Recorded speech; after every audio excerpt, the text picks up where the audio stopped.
My name is Molly Ingram, and I'm 34 years old. 2 springs ago, on a muddy soccer field in Ohio, my stepson scored his first goal, ran straight past his birth mother, and yelled it right at me. Mom, he said it loud. He said it in front of 24 parents, in front of his coach, and in front of the one woman in my family's orbit who had been waiting for a reason. 3 weeks later, a process server handed my husband a stack of court papers accusing me of trying to steal her son. Every pancake I ever flipped was in there. Every bedtime story, every quiet, careful thing I had done for that little boy, rewritten as evidence against me. But here's what none of us standing on that wet grass knew. That little word had been planned for weeks, just not by me. Welcome back to Calm Drama Stories, where family secrets come to light and quiet strength wins the day. We tell stories about ordinary people who hold their ground with grace when the people closest to them cross the line. If that speaks to you, drop a comment below, hit like, and be sure to subscribe. Now let me take you back to the beginning. I should tell you who I am because the court file got it wrong. I'm a pediatric nurse, 11 years on the floor. I've held down toddlers for stitches and talked grown men through their daughter's chemo. Family court, it turns out, is worse than all of it. I met David a few years back through a mom whose son I'd cared for at the hospital. She swore we'd get along. She was right. David taught math at the high school and coached baseball in the spring. And he had a little boy with brown calyx and strong opinions about sharks. We married in June, almost 2 years before that soccer game. And before I ever moved a single box into his house, I wrote myself a rule book, real rules, in a real spiral notebook because I chart everything. Rule 1, I am Jacob's stepmom, and that is the only word I use. Rule 2, I don't attend anything his mother attends unless Jacob himself asks me. Rule 3, I never say one bad word about his mommy. Not in front of him, not behind him, not in my own kitchen with the doors shut. People asked me why I was so careful. I'd shrug and say, nurses are like that. The truth sat deeper. I knew the rules because I'd once been the kid in the middle, and I still remembered what the middle does to a child's stomach on a school night. I'll get to that part. What matters here is simple. I followed every rule I wrote every single day for 3 years, and it didn't save me. It turns out you can do everything right and still end up as Exhibit A in someone else's war. Jacob didn't warm up to me because I tried hard. He warmed up because I didn't. The kid had radar for effort like most kids do. So I just existed near him. I made pancakes on the Saturdays he stayed with us. And one morning, I cut them into shark fins because we were out of blueberries, and I needed a distraction. That became a thing, Shark Saturdays. He had a loose tooth that he refused to tell anyone about because a boy at school said the tooth fairy skips houses with 2 addresses. He told me instead, at the kitchen counter in a whisper. I said the tooth fairy runs a route like a mail carrier and never skips. He found that answer acceptable. The custody schedule gave David alternating weeks plus Tuesday and Thursday evenings and on those evenings, Jacob and I did his reading log. 20 minutes, a beanbag chair, a chapter book about a shark named Clark. He called me Molly, just Molly. That was the deal, and honestly, it was enough. His mother, Laura, had him the rest of the time 15 minutes away. Same school district, and we kept the peace the way you keep a soap bubble. Carefully. Don't breathe on it. Once reading in the beanbag, he got sleepy and mumbled. Mom, and then a beat later. Molly, like the word had almost slid somewhere else on the way out. He laughed. I laughed. I didn't think about it again for months. I should have. Not because he did anything wrong, but because someone else was listening to how that boy loved me, and she was taking a very different kind of note. Laura Kessler was not a monster. I want that on the record since so much else got on the record.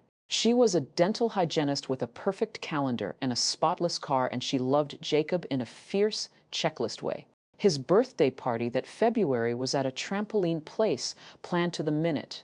I came because Jacob asked me at pickup, bouncing on his toes, and Rule 2 says Jacob's ask wins. I stayed near the wall. I handed him our gift, a shark encyclopedia the size of a coffee table. He hugged me around the waist and held on maybe a second longer than diplomacy allowed. Across the room, Laura's mother, Carol, watched us over her coffee. She said loudly enough, "What a devoted babysitter." In the kitchen later, boxing up cake, Laura smiled at me, a calm, pleasant, terrifying smile. "There is only one Mom," she said. "He doesn't get two." Then she handed me a slice of cake like we'd been discussing the weather. I drove home and told David we needed boundaries thicker than mine. From then on, I said all scheduling goes through the co-parenting app. Nothing verbal, nothing casual, nothing I could be misquoted on. David thought I was overreacting. I'd seen enough custody fights come through the hospital to know I wasn't. Here's the strange part. In March, Laura changed. She got friendly. She waved at drop-off. She told David that Jacob talks about Molly all the time. Isn't that sweet? My alarm bells rang and I couldn't explain why. Warm was better than cold, wasn't it? It took me half a year to learn what that warmth was. It was a hunter putting out feed. The second Saturday in April was a home game against a team in Orange. Wet grass, a whistle with a dying battery, orange slices sweating in a cooler. I stood on the sideline with David holding Jacob's water bottle because that was my job and I liked it. Laura stood 40 feet down with her friend Dana. I noticed without knowing, I noticed that Dana had her phone up the whole first half. Not scrolling, not filming the game, but filming the way you film when you're waiting for something. Second half, a kid in orange bobbled a pass and Jacob, my cautious, shark-loving Jacob, stole the ball and ran it all the way in. His first goal ever. The parents cheered. He spun around, scanning the sideline, wild with joy, and he ran past his coach, past his mother, straight at me. "Mom, did you see it? Did you see?" The word landed on that field like a dropped glass. I saw Laura's face change in real time, and I saw one beat behind it, Dana's phone swing toward us. Laura crossed the grass fast. "Are you teaching him to call you that?" Her voice carried to both goals. 24 parents went quiet in a way I can still hear. Jacob's face crumpled. But you," he started. And Laura took his wrist and steered him toward the parking lot mid-sentence, cleats dragging. I stood there, holding a water bottle with his name on it in my own handwriting. David said her name once uselessly. The whistle blew somewhere behind us. For weeks afterward, one question kept me up at night, and it wasn't the one everybody assumed. It was this. "But you," what had my 7-year-old been about to say? That night was hours on the schedule, and Laura returned him at 7 sharp silent as a subpoena. Jacob picked at his dinner. At bedtime, he asked the question that broke my heart cleaner than anything an adult said all year. Did I do a bad thing? I sat on the edge of his bed and gave him my nurse voice, the one I used before a shot. "Nobody's mad. Words slip. Kids call their teacher mom sometimes. Nobody's mad at you." He nodded at his shark lamp, unconvinced, and asked if the tooth fairy thing was still true about mail carriers never skipping. "Still true," I said. He slept. I didn't. At 1:01, David's phone lit up with a message through the co-parenting app, and he read it twice and then handed it to me with a strange look. "I am documenting this incident," it said. "This reflects an ongoing pattern of boundary erosion and parental interference that I have tolerated for too long." There were more sentences like that, stacked like cinder blocks. Pattern, erosion, interference. David stared at the screen. "She doesn't write like that," he said. "Laura writes in emojis and exclamation points. She once texted me a birthday reminder with a cake. This reads like a deposition." He was right. And the wrongness of it sat down in my chest and stayed. Somebody had helped her write that message, somebody with a billing rate. And if a lawyer's voice was already coming out of her phone 2 hours after a soccer game, then that lawyer hadn't been hired that afternoon. The paperwork, when it came, would only confirm what I understood standing in my kitchen that night. The game had not started at the game. 3 weeks later, a polite man in a windbreaker asked David to confirm his name on our porch and handed him a manila envelope. Motion to modify parenting time with a request for restraining provisions against. And I am quoting the caption of my own life here, "The stepmother's parental interference." I read all of it at the kitchen table with a highlighter because I cope by charting. Page 4, the pancakes, a calculated campaign to buy the child's affection through food rituals. Page 5, the reading log, On some Tuesdays, I had signed the school's form on the line marked parent signature because that was the only line the form had, holding herself out as the child's parent in written school records. Page 6, the parent-teacher conference I attended sitting next to David, where I hardly opened my mouth, and only about sharks, inserting herself into educational decision-making. My marriage was in there as a strategy. My job was in there twisted, a pediatric nurse uniquely aware of methods of psychological influence over children. I laughed out loud at that one, and then I stopped laughing because the next paragraph mentioned a family drawing described as troubling evidence of intentional parental displacement. A drawing I had never seen, any drawing, and stapled behind everything, an affidavit from Laura with one sentence that I recognized like a face. There is only one mother in this child's life. The last page asked the court to bar me from acting as a parent at Jacob's school and his doctor's office. I put down the highlighter. In my hallway hung a photo of Jacob and me holding a cardboard shark we built for the science fair. I remember thinking with a strange calm, they will find a way to use that too. Susan Novak had been doing family law for 30 years, and her office smelled like coffee and other people's worst days. She read the motion in 1 minutes flat, then looked at us over her glasses. First, she said, this does not get custody changed. No judge strips a father's time because a child called a stepmother mom at a soccer game. Second, she said, and I want you to hear me, alienation claims are fog. You cannot punch fog. Every kind thing you do from today forward can be photographed, time-stamped, and stapled into their story. The court will likely appoint a guardian ad litem, a neutral investigator for Jacob. This will take months, not weeks. The retainer was $7,500, which was our kitchen renovation, gone in one signature. Then she flipped to the original divorce decree and tapped a paragraph I'd never read closely. Right of first refusal, she said. If David can't personally care for Jacob for more than 4 hours, Laura gets first option before anyone else, before you. It's a standard clause. It's also a weapon if someone decides to swing it. I asked how often people swing it. Susan took off her glasses. Mrs. Ingram, she said, you seem like a careful woman. Get ready to be careful in a smaller and smaller room. On the drive home, David held my hand at every red light, and neither of us said much. I kept thinking about fog and about how I had spent 3 years being unimpeachable and how unimpeachable had just become a symptom. She swung the clause that same Friday. But before I tell you about the shrinking room, let me say this. If you've ever had the nicest thing you do twisted into the worst thing you've done, you know exactly where I was standing that week. Stay with me, because what that little boy did months later in a room I wasn't allowed into is the reason I can tell this story at all. If you're new here, take 1 second and subscribe. You're going to want the ending Tuesday after the motion. I drove to Maplewood Elementary at 3:15, the way I had every Tuesday for 2 school years. The pickup line smelled like exhaust and graham crackers. I gave my name at the office window, and Mrs. Petty, who once asked me for my pancake recipe, would not meet my eyes. I'm sorry, she said. Your name has been removed from the pickup list, pending the custody clarification.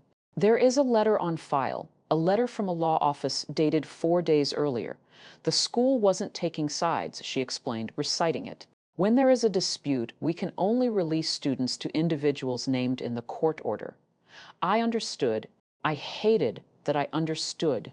Through the glass behind her, I could see the pickup benches, and I could see Jacob on the end of one, backpack with the shark keychain, feet swinging, scanning the cars for mine. Nobody had told him either.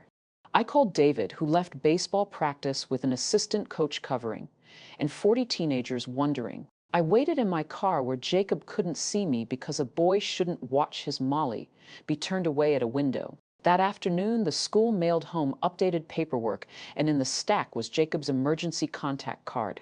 4 lines, father, mother, then my name on line 3 with a red line drawn through it, neat, bureaucratic, final. Somebody's ballpoint had pressed hard enough to dent the card.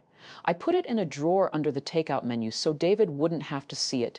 And then, being honest, I took it back out and looked at it for a long time. That red line was the first thing Laura's lawyer ever gave me. It would not be the last. Then came the clause. David coached Friday evenings and my hospital schedule runs 12-hour shifts, and Laura had a copy of both because co-parenting apps share calendars. Any window where David would be gone past 4 hours, she claimed.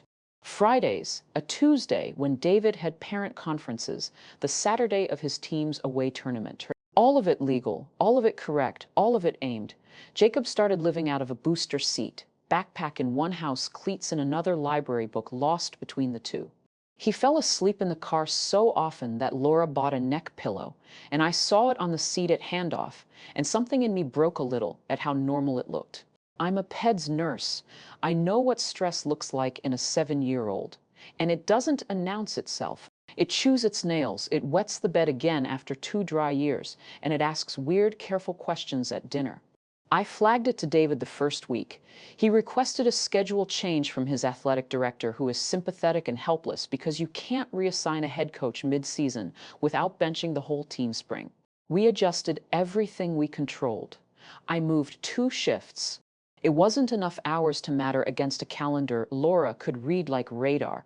And then one Thursday in the beanbag chair, Jacob said the thing that told me this was worse than logistics.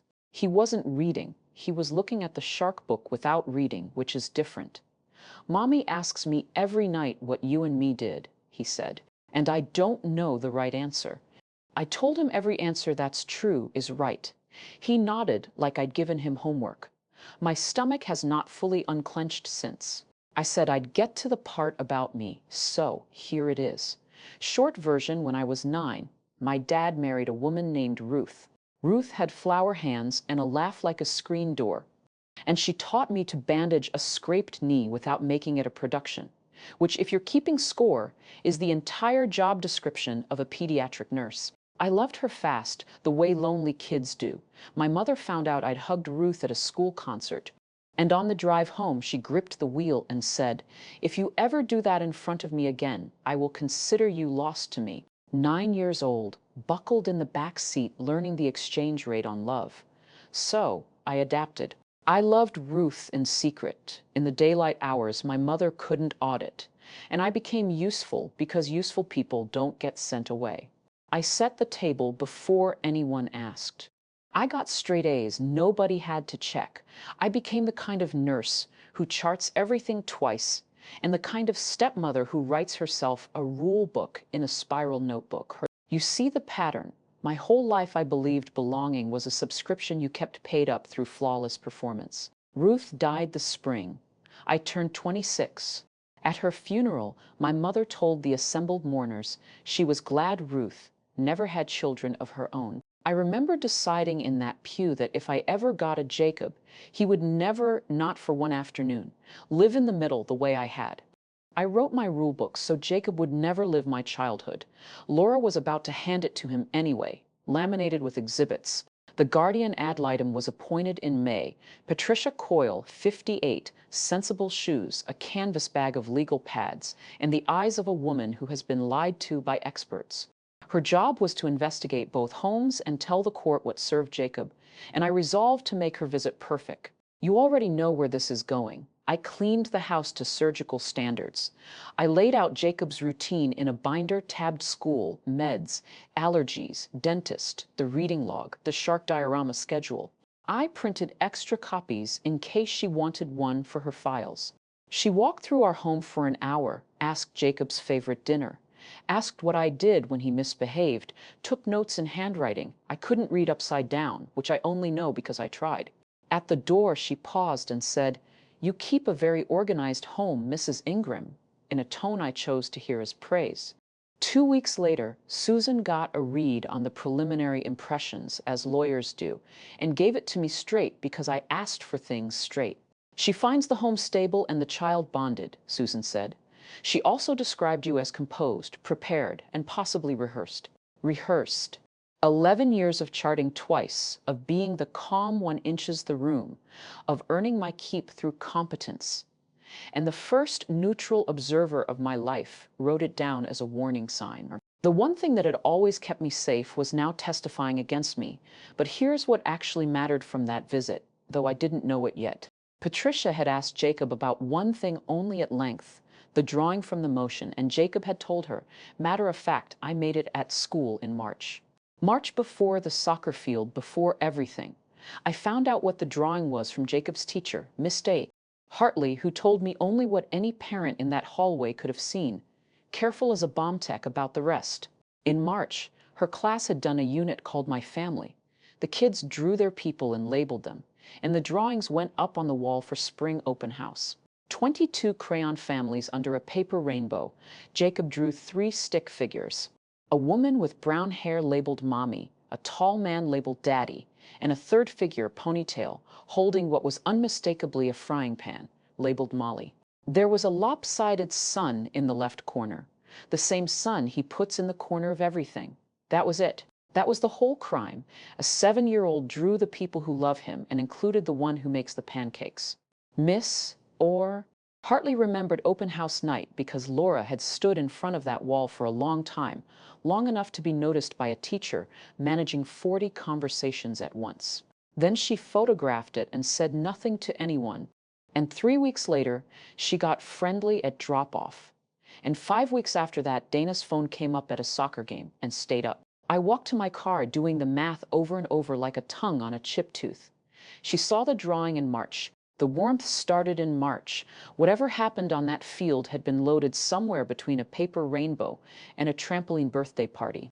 I couldn't prove a word of it yet, but I finally understood the order of events. And the order of events was the whole story. A month later, that crayon drawing had a new name. Exhibit C, the formal response packet, arrived in June, and I made the mistake of opening it alone at the kitchen table. Behind the legal caption, in re the matter of Kessler versus Ingram, behind the numbered paragraphs in the certificate of service, there was a photocopy.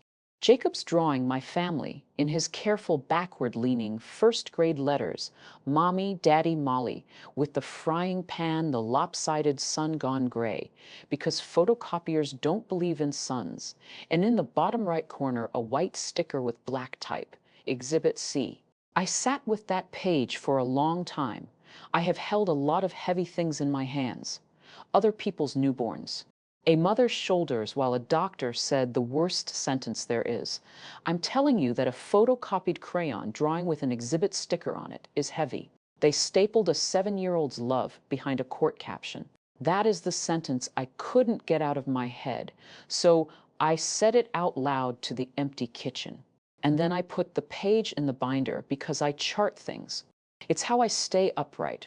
When David came home, he looked at it once and had to leave the room. And that weekend, Jacob, doing his reading log across the counter from me, asked without looking up, "Why did Mommy take a picture of my drawing?" "Did I spell something wrong?" I said. "You spelled everything right, buddy. Every single thing." He went back to Clark the shark. I went back to breathing. Remember that drawing. Hold it in your mind the way I held it in that kitchen, because that piece of paper was not finished with any of us. And when it came back in a way nobody in that courthouse saw coming.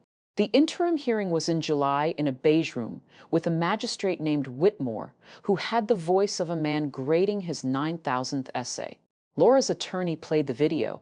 There it was on a courtroom screen, the wet field. The goal, my boy spinning, scanning, running.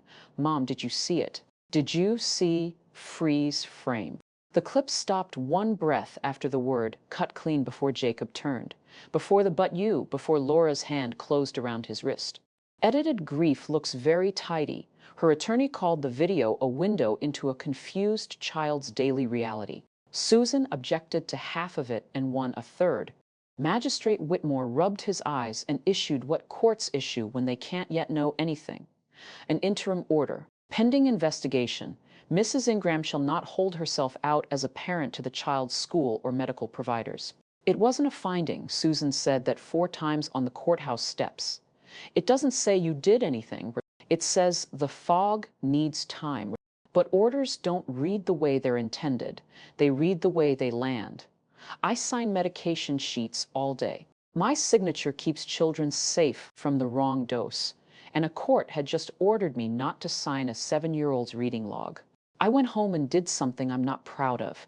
I watched Dana's clip one more times on David's copy of the exhibit with the sound up.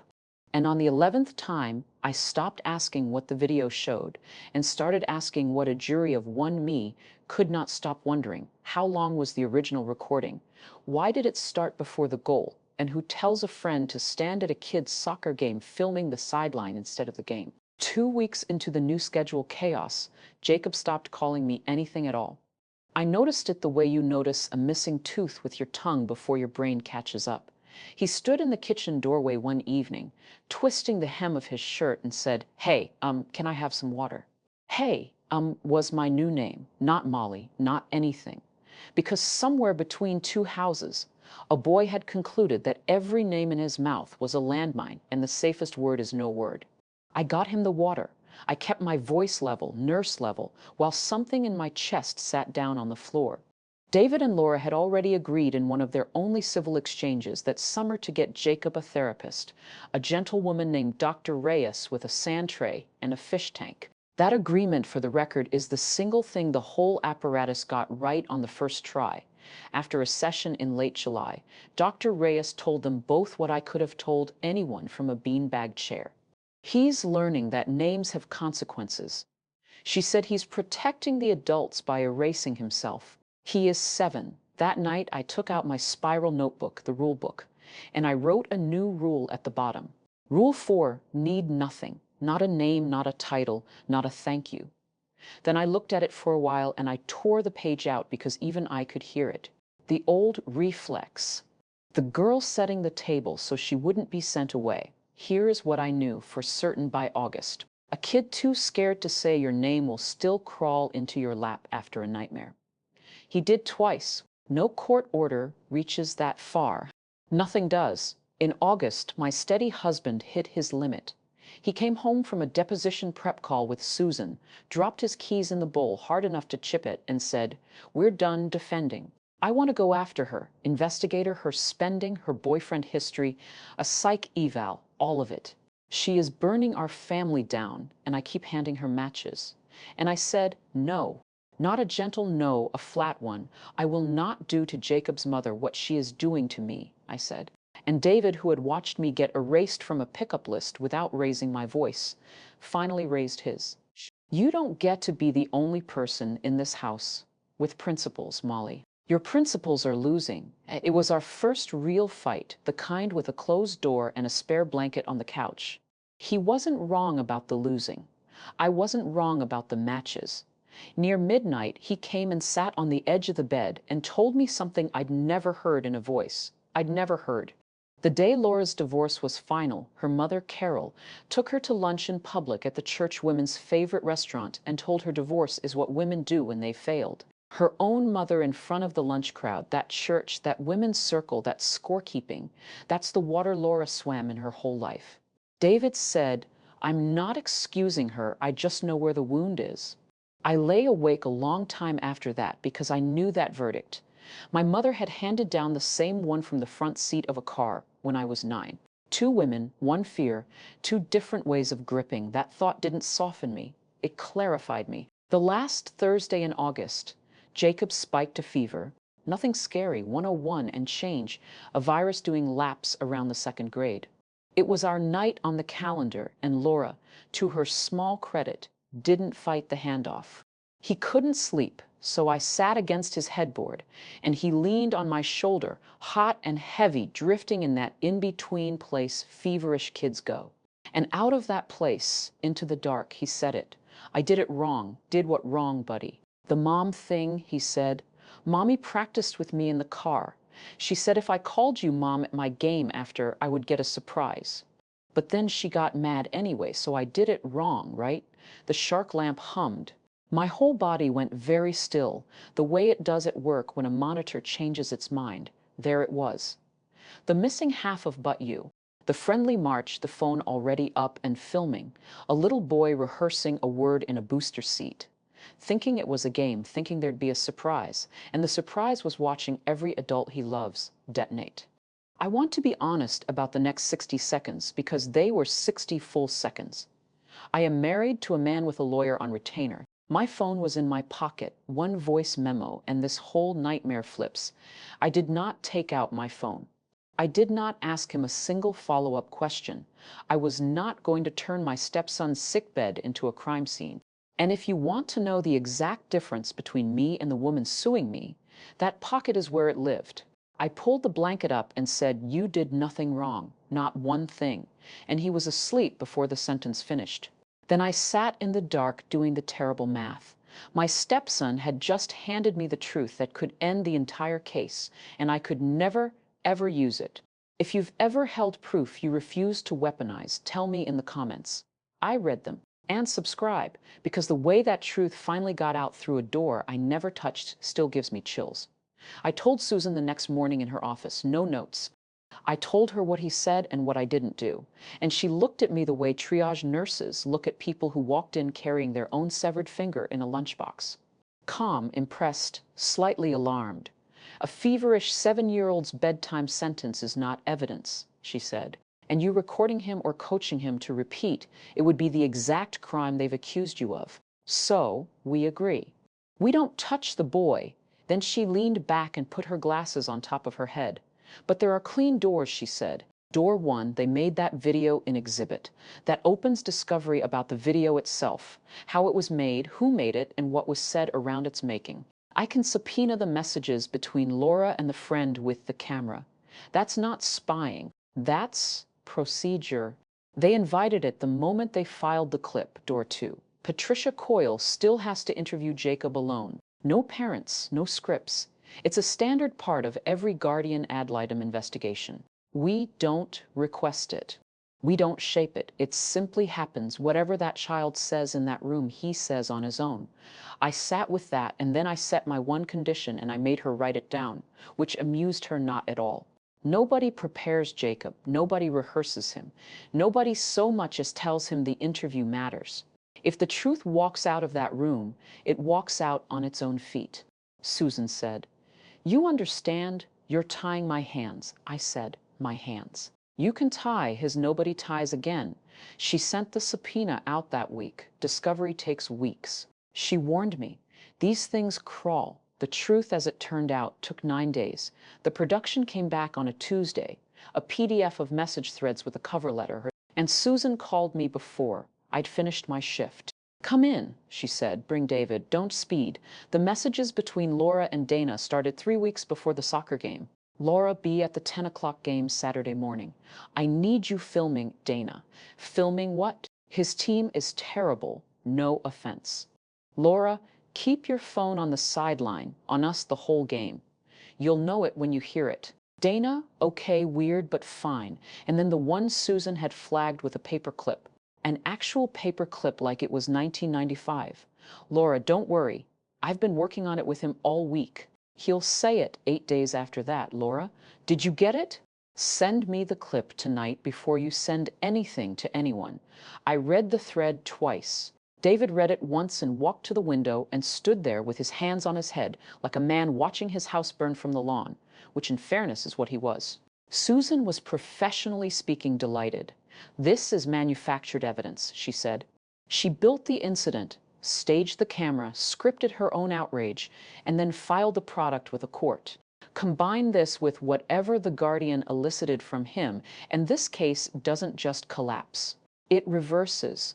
I should have felt the win. I want to tell you, I felt the win. What I felt was the phrase, "I've been working on it with him all week," playing on a loop. Working on it in a booster seat, a 7-year-old running lines with his mother and thinking the prize at the end was a surprise. I looked at the pages fanned out on Susan's nice table, the biggest weapon anyone had ever put in my hands. And my first complete thought was, so this is what it costs him.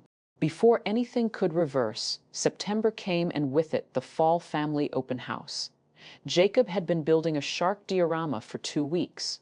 Hammerhead, hot glue, blue cellophane water, and he'd invited me back in the summer before any of us knew what fall would look like. "You have to see it," he'd said with capital letters in his voice. "Rule 2 says Jacob's ask wins." The interim order said I couldn't act like a parent, so I went as what I legally was, a guest of my husband, hands in my pockets. Name tag reading visitor. Laura came too because it was her right, and I want to be exact here. It was her right. What happened wasn't anyone's right. Jacob came around the corner from the gym, saw me and David by the door, lit up, then saw his mother by the classroom, and stopped. Full stop, sneakers squeaking on wax. His eyes went left, right, left, and then my boy, who runs at everything, turned and bolted down the hallway and locked himself in the boys' bathroom. It took the counselor, Miss Alvarez, 40 minutes of talking through a door decorated with paper owls. The whole hallway of families pretended not to listen. I stood exactly where I'd stopped because moving felt like taking a side. Through the door, loud enough for all of us. One sentence. I don't want anybody to come to anything ever. Laura left before he came out, not in victory. I watched her walk to her car, and she walked like a woman carrying something that had shifted and gotten heavier. David drove us home. Jacob sat in the back with his diorama on his knees. Nobody had seen the hammerhead. In the garage, in the dark, I finally said the sentence out loud that had been assembling itself in me for weeks. Every way I win, he loses. My phone buzzed against the cup holder. Patricia Coyle's office. Jacob's interview was Monday. I wasn't in the room. That's the point of the room. Patricia interviewed Jacob alone at her office, a Monday after school with a sand tray and a basket of fidgets. And everything I know comes from the report she later filed, which Susan read to me in a conference room with the door shut. They talked about second grade. They talked about sharks at length. Patricia's notes record the hammerhead's dietary habits with a straight face, and I will love her forever for that. And then, unprompted, no question pending, Jacob told her, "Mommy told me to call Molly Mom at my game." We practiced in the car. Then everybody got mad at Molly. He picked up a fidget, put it down, and finished. Molly never asked me to call her that, not even once. She says I already have a mommy. Patricia, neutral as Switzerland, asked what he wished would happen now. His answer is in the file verbatim, and it should be in a textbook. I want to stop being the mailman. She asked what he meant. Everybody keeps making me carry the words, he said. I'm the one that gets in trouble when they get delivered. 7 years old. Susan finished reading and set the report down like it was hot. With this and the text, she said, it's over. Their case doesn't have a leg. It doesn't have a floor. We were winning. After 6 months of red lines and shrinking rooms, every card in the deck had just landed face up in my hand, and the little boy at the center of it had defended me better than any lawyer in Ohio to the one stranger whose whole job was to listen. So I want you to understand what I say next, because it confused everyone who loves me. I sat in that conference room holding total victory, and all I could feel was the floor going out from under a bathroom door decorated with paper owls. 3 days later, I saw the machine that built Laura in the parking lot of a pharmacy through a windshield. I'd stopped after a 12-hour shift to pick up a prescription, still in scrubs, and I clocked her car 2 spots down before I clocked her, because her car is always spotless. And it was spotless. Laura sat in the driver's seat, not moving. Her phone was face up on the dash on speaker, and her window was cracked, and the parking lot was empty and quiet the way parking lots are at 10 at night. And I heard it, Carol's voice, clipped and certain, the voice of a woman who has never once been contradicted at her own table. If that woman ends up raising him, then you were never really his mother. Do you hear me? You fix this, or don't come to Thanksgiving. Asking everyone to act normal. The call ended. Laura didn't cry. That's what I keep remembering. She sat with both hands on the wheel of a parked car, staring at the automatic doors like they were a test she was failing. And she looked exactly like a 9-year-old buckled into a back seat, being taught the exchange rate on love. I stood there in the dark, holding my white paper bag unseen. I am not going to pretend the sight fixed anything. Understanding her did not mean excusing her.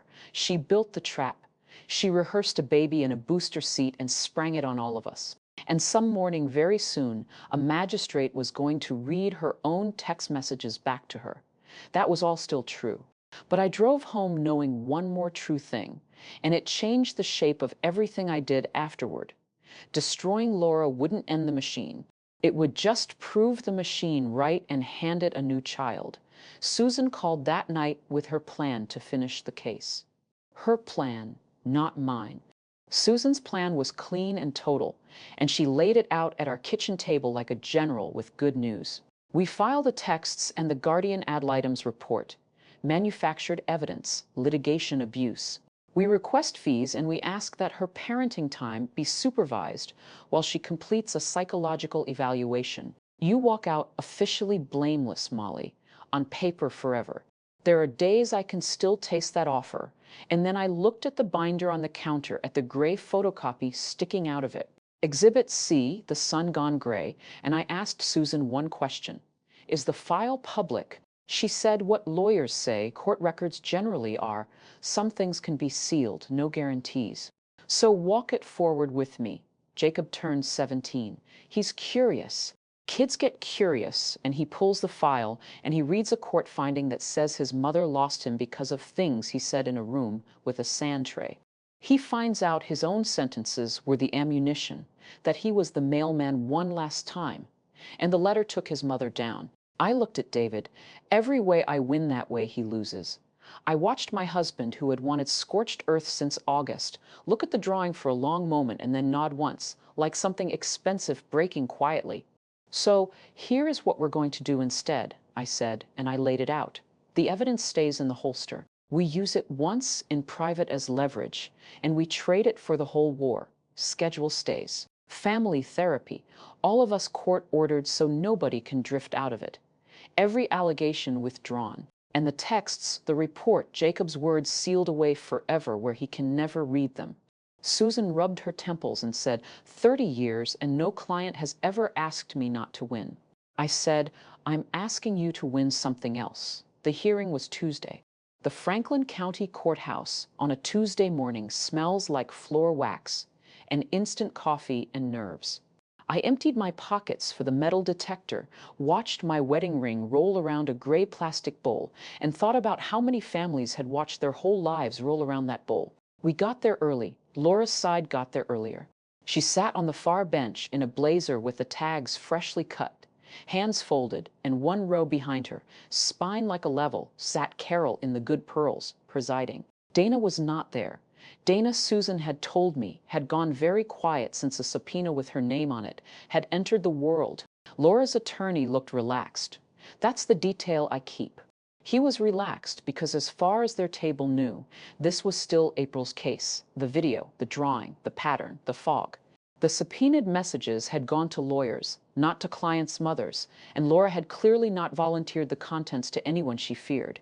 They had no idea what was sitting in Susan's bag in a sealed folder, waiting to court like a passenger. Magistrate Whitmore took the bench with the enthusiasm of a man returning to a very long essay. Preliminary matters, scheduling, the theater of chairs, and then Laura's attorney called me as a witness, which Susan had predicted with her eyes closed. They want you flustered, she'd said. You will not be flustered. I took the stand in the good gray cardigan David calls my deposition sweater. I have been calm through pediatric codes. I have been calm while a father screamed at me in triage because screaming at me was the only thing left he could do for his kid. My hands were folded on the rail. For once, the chart in front of me was my own life.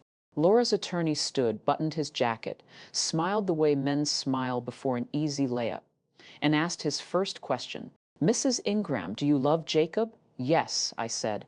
Objection proof. Short. True. He circled. You'd agree you've built a strong bond with him. I would. You'd like, wouldn't you, to be his mother? And I looked at Jacob's mother while I answered his lawyer. He has a mother, I said. I'm his Molly, somewhere behind my ribs in the place where I keep things for later. I felt that sentence file itself away. He moved to the documents.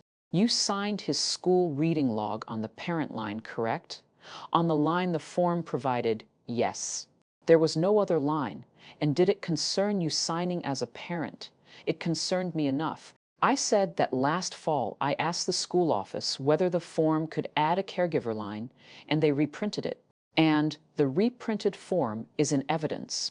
It's the one with my name on the caregiver line from October forward. He looked down at his notes a half-second longer than he wanted to.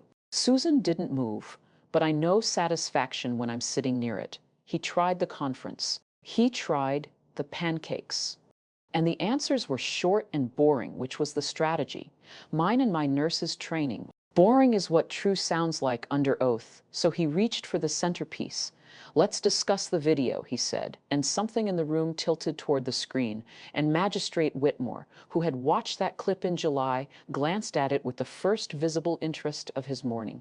I watched Laura's attorney reach to cue the exhibit that his own side had manufactured. The exhibit that had a paper trail behind it now sitting in a sealed folder 10 feet from his elbow. He had built his whole case on a stage his client set and he didn't know it, and his client did. Laura was looking at the table. Susan rose. "Your Honor, before counsel addresses the video, we'd request a brief recess." And then the part nobody in that room expected, least of all Laura. I asked to speak with her alone. The hallway outside courtroom 4 has a wooden bench bolted to the wall, and that's where it happened. The real end of the war, with both lawyers standing 20 feet away pretending to check their phones, close enough to supervise a settlement conversation and far enough not to hear one. Laura sat because her legs decided for her. I stayed standing and I put the folder on the bench between us. "Read it," I said. She opened it. I watched her find her own words, be at the 10 o'clock game. "Keep your phone on us. I've been working on it with him all week. He'll say it." I watched her read the first page of Patricia's report where her son, unprompted, in a room with a sand tray, told a court officer what his mother practiced with him in the car. Her hands were shaking by the second page. Mine were still, and I want to be honest about why they were still, because I had already made my decision. And stillness is what a made decision feels like. "Here is what happens if I walk back through that door and hand this to the magistrate," I said, keeping my voice at the level I use for medication instructions. "Findings, fees, supervised visits while you sit through an evaluation.